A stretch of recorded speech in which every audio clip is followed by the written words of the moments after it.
Hey everyone, it's Lisa, and today is Wednesday, hump day, and it is very, very rainy. Right above my office, we've got a tin roof, so you might even hear the rain. It's even louder, which I understand why people like that now, because it is, if you like rain, it's very relaxing. So I do have my lights turned on. They're actually blinding me. Let me move them, hold on. Maybe that will be a little bit better. I kind of tilted them that way. And before I forget, I got a package yesterday. It actually went to my old address, and the girl that lives there was so nice, and she saved it, called the landlord, and the landlord texted or emailed me that I had a package there. I went and picked it up, and it was from Rodial. So I have on the Glass Skin primer underneath my Estee Lauder Double Wear and her new blush drops. And I can see I am shining like crazy, which you guys know I'm on Obagi, and my skin is, as my dad would say, my skin is as slick as an eel's ass. It is just, I mean, I cannot believe how much smoother my skin is. It is amazing. Okay, so today what we're going to do, and I'm so excited, we're going to kind of finish what we talked about on Monday. But today I want to just add a few things, which I think this is so good because it really helps me to hear your response. And it gives us a back and forth, and it gives me an idea of how you guys are thinking and, you know, different things to talk about. I want to respond to a few comments, and then I want to talk about just negative, rude, you know, bad people that you will come in contact with just in public. From the person you see one time to the person that you see over and over again. How I deal with that and how my thinking has just drastically changed. Drastically changed. And this is what I want to say. I was thinking about this. I thought about it on the way home from taking Will to school. You know that saying, seek first to understand, then to be understood. I realize looking back at a lot of my videos and your comments, and I'm not talking about hater comments, but even comments that maybe were critical or you may, just maybe a little bit negative, but not really a hater comment, that I was not seeking first to understand you. I was only seeking to be understood. I have learned that the more you seek to understand why people do things and why things happen, you end up understanding yourself in the process. I never really spent time on that. The whole hurt people. Well, I did not understand that, and I did not accept it. I had been hurt before in the past, and it never made me want to hurt someone. And I was only I wasn't seeking to understand. I was only seeking to be understood. I really saw not being able to understand that as holding me back. So I really started studying other people and why they do it. And through that study, it has opened up a new world to me that is fascinating. Not only with understanding other people, how society works, but understanding myself, why I am the way I am. So that's what we're going to talk about today. But no matter how many times I read it or listen to the video, I can never explain it as well as he does. And that is Wayne Dyer and the orange. Now, if you are someone who is into stuff like this, like I am, you know exactly what I'm getting ready to talk about. What happens when you squeeze an orange? What comes out? What comes out of an orange when you squeeze it? And he's, asking the audience, and he said, does apple juice come out of the orange when you squeeze it? No. Does grapefruit juice come out of the orange when you squeeze it? As hard as you squeeze an orange, is anything else but orange juice going to come out of that orange? And, everybody was like, no. What happens when someone else squeezes the orange? Orange juice comes out. What happens when someone else squeezes the orange over and over again? What's going to come out? Orange juice. So what comes out is what's inside. And then he says, what comes out of you when you get squeezed? And that just I don't know why, but that just hit me. And I thought that is so true. When people spew anger or negative things, it means that that's what's inside. It doesn't, and I'm not saying that they don't have a right to be hurt or they don't have a right to be angry, but that's why. That's why. It doesn't have anything to do with me. It's not because I'm squeezing them, because it doesn't matter who is squeezing the orange. The orange juice is going to come out. It doesn't matter how many times I squeeze them. Whatever is inside is what's going to come out. So it really makes you think of yourself. What happens when someone squeezes me? And I have to relate that to my life. What happens when someone leaves me a really mean comment? If I spew out something mean back to them, what does that say about me? What does it mean that there is inside of me? And that just explains to me why it doesn't feel good when, even if I feel justified, when someone squeezes me, could be John, it could be my parents, it could be someone in public, all that can come out is what's inside of me. So I need to pay attention to what's inside of me, and I need to pay attention to what comes out. Let me give you, okay, the Dillard's story. I'll try to make it quick because I have so many stories. And I was telling my mom this the other day, even all the times that I've ever like gone off on someone or, put them in their place, it's like it sticks with me. I don't like it. It just sticks, like you remember the person, you remember the situation, and I don't like that. I had gotten many dresses, probably, I hate to try on clothes. I hate it. But this day, I don't know if it was right before the pandemic and we were going to reward style. It was something that was kind of important, or I was going out of town and I needed some dresses. So I went upstairs in Dillard's. I picked out, I think a nice lady was helping me, and I picked out like 5 or 6 dresses, knowing I was going to come home, I was going to try them on with my shoes, I was going to look in my mirror and, see how I felt about them, and I was going to take all the rest of them back. Well, at Dillard's how they'll put that sticker on your tag, and that's basically your receipt. They just scan that sticker and it comes back. And then I had my receipt too. So I go, Brooke and I go. That's what made it worse. Brooke and I go, we're standing at the counter. The clerk is there. She is actually the one who helped me. And I take, like, say, 4 dresses back. I can't remember how it happened, but for some reason I had a dress with no sticker on it, but it was on the receipt. It was something really bizarre and like weird. But she had to call the store manager. And when he came over, he had like an attitude. He evidently must have been doing something and did not want to be interrupted, because when he came over, he had like a major chip on his shoulder. Bottom line was, they were trying to tell me I wasn't going to be able to return that dress or something. And I remember it getting kind of heated and Brooke having to walk away.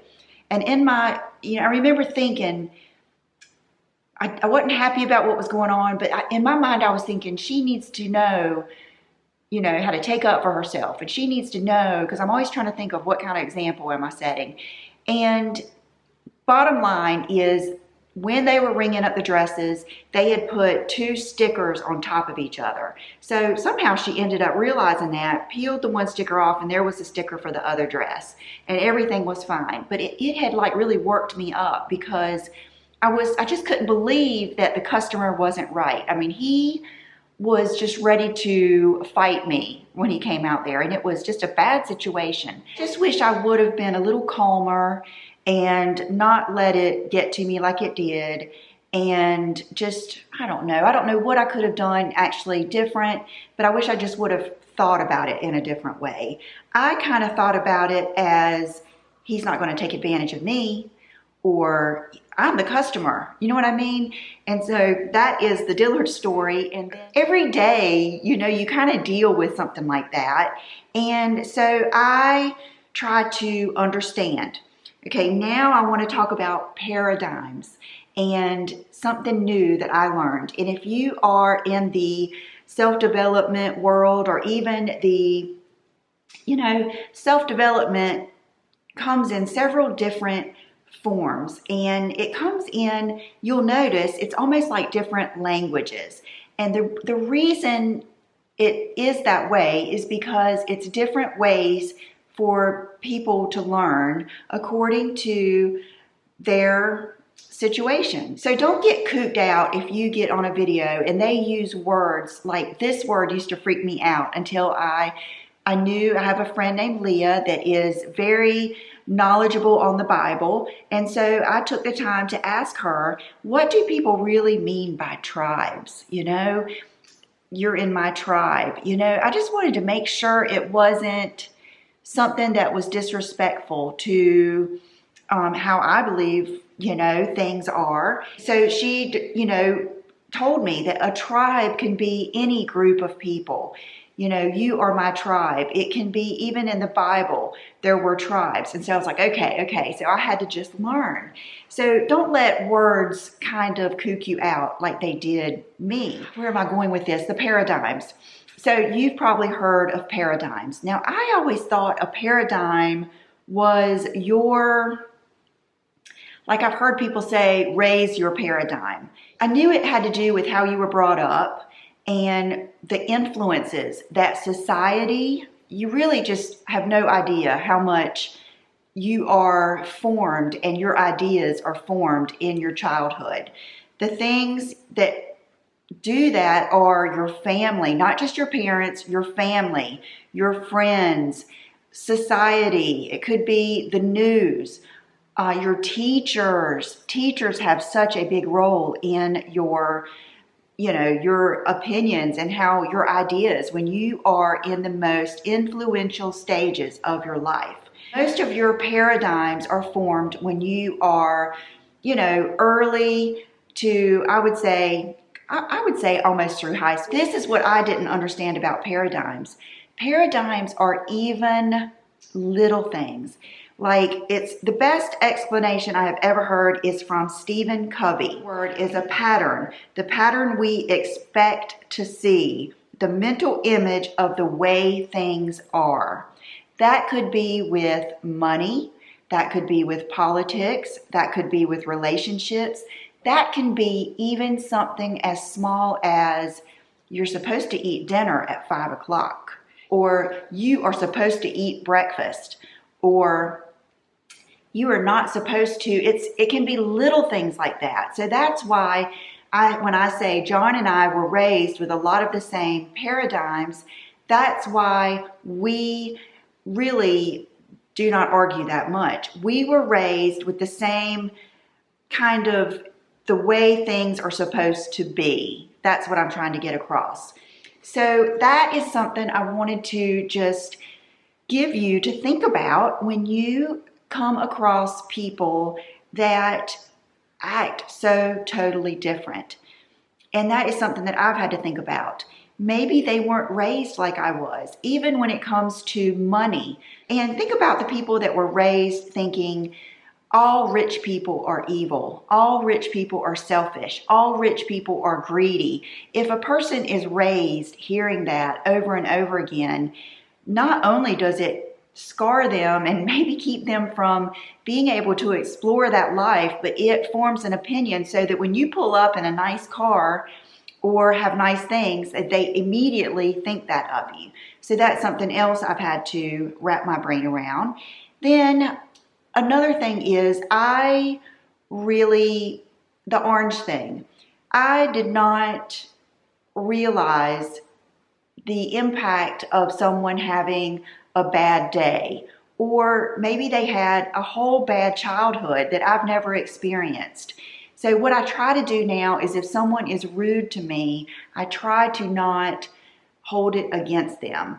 I try to just think, like the rude person at the drive-thru.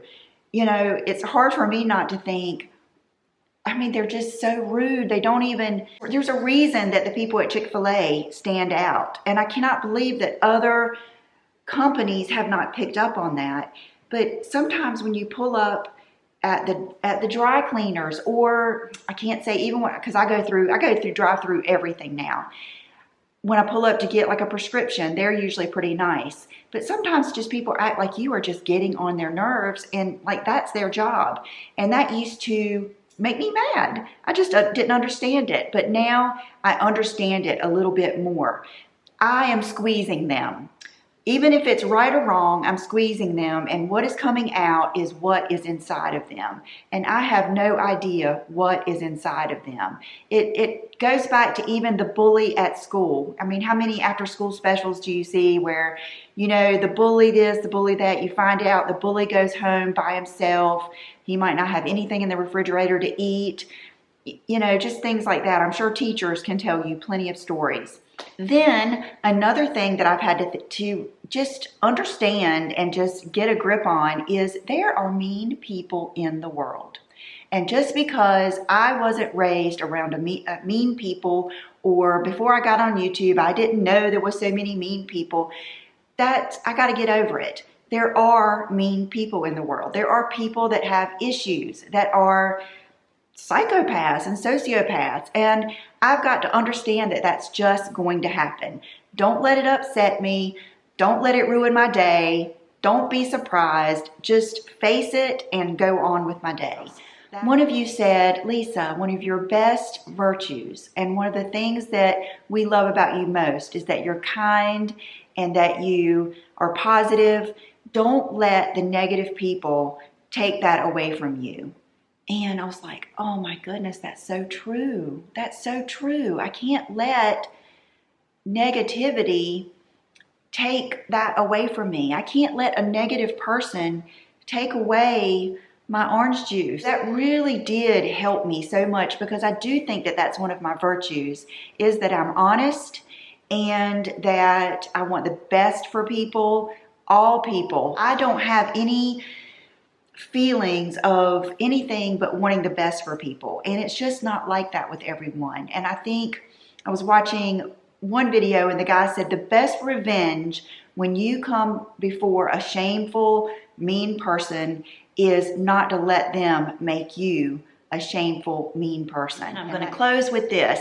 A few of you had comments in my video from the other day, and I knew that this was going to be a response, that, you know, you're not going to be a doormat, that, you know, you're going to speak up for yourself. And I understand. I don't want to be a chump. I don't want to be a doormat. But when you're talking about having an argument with a person that you love, your husband, your children, your family, someone that you care about, you don't want there to be a winner and a loser. You don't. You want to have both of your sides, and you want to come out with a decision or a truce or whatever. You don't want to be the winner, because you know why? You don't want someone you love to be a loser. You know, you don't want to have to beat someone that you love down to feel like a winner.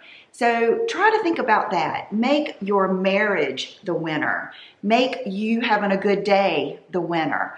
Make all of a good situation, let that be the winner. Don't think of it as me against him, me against her. Sometimes you will not be able to work it out, but that doesn't mean you have to make that person feel like you won. Just kind of call a truce. Just try to keep it from being a hurtful situation. And that's just what I want to say. I don't think it's our human nature to want to be right. Even our subconscious gears us towards wanting to be right all the time. Sometimes I even think to myself, I am not going to say anything.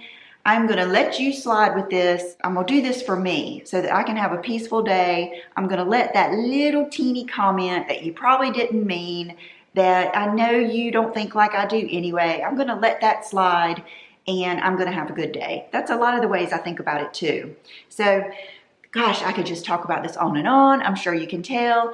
And so the outfit of the day today, you guys, it's pouring down rain. So I just have these on, which are not really ideal shoes to wear in the rain, but I don't have black flip-flops right now. I need to order some more. I just keep forgetting. I have on the Skims tee that I showed you, I think, in my skincare video. I actually ordered another one, and so this is the first one though. I haven't even worn the new one yet. And then these jeans are the Levi's that I showed you in my Target haul. If you don't follow me on Instagram, I did an Instagram TV, and I did a Target and a Home Goods haul, and I saw these at Target. Now this morning I was kind of playing around with either, here, let me get in the mirror. I don't know why all of a sudden you guys, oh, I know what it is. Oh yeah, new cameras like throw me for a loop. I don't know if you can even still, oh, I know what it is too. It's a new camera and a new angle. Okay, so let's see now. If you can see me, I think you can, but I couldn't decide if I wanted to roll up the cuff a little bit. I was thinking about wearing, let me see if I have some high heels, hold on. Okay, these are good. I love wearing all black with white shoes anyway. I'm not gonna wear these today just because it wouldn't be practical, but remember these Jeffrey Campbell slingbacks? I was wondering if these Levi's would look better with the cuff or not. Okay, definitely not. I think. These are called low, I can't remember what they're called, low pro or something like that.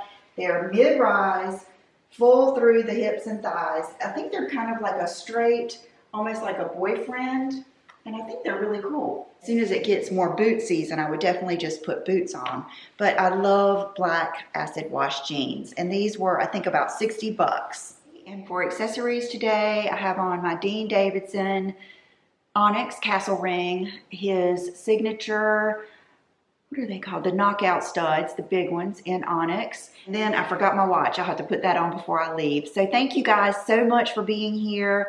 I love talking to you like this, and I will see you Friday with lots of good stuff. See you then. Bye-bye.